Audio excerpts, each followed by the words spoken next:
जय महाकाल बाबा जी।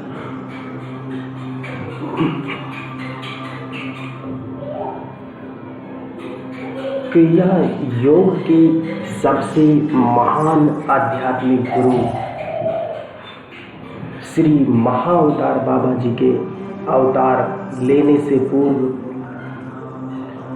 यह क्रिया योग बहुत सावधानी से छुपाकर एकदम गुप्त रखी जाती थी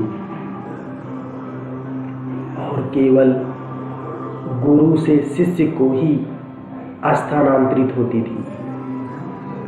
यह प्रथा हिमालय में रहने वाले कुछ चुनिंदा योगियों और उनकी गुरु शिष्य परंपरा परिवार तक ही सीमित थी।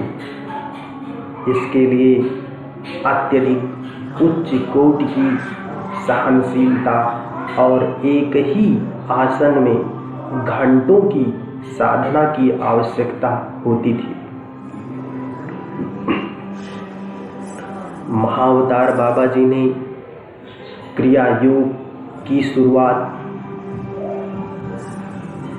परम गुरु श्री भोग सिद्धर जी की देखरेख में की।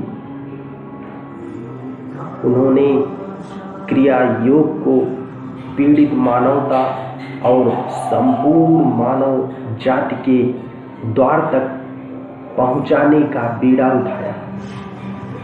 उन्होंने अपने अनेक भक्तों और चाहने वालों को क्रिया योग की साधना करवाई और वह क्रिया योग परंपरा के आदर्श माने जाते हैं।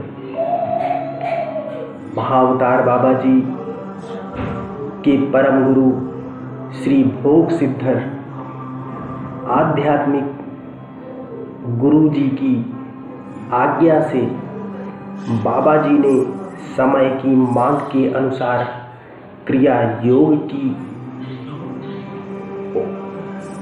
और क्रिया योग को और अधिक सरल बनाया और ऐसे आम गृहस्थों और शहरी लोगों के लिए जो अपने परिवार तथा सांसारिक कर्तव्यों को छोड़कर हिमालय जैसे सुनसान जगहों पर जाने में असमर्थ थे, इसे सामान्य रूप से सुलभ बना दिया ताकि वह लोग भी इस सदियों पुरानी क्रिया योग तकनीक से लाभ प्राप्त कर सके। क्रिया योग के सबसे पुराने साधकों में श्री आदि शंकराचार्य जी, कबीरदास जी और लाहिरी महाशय जी जैसे महान विद्वान शामिल हैं।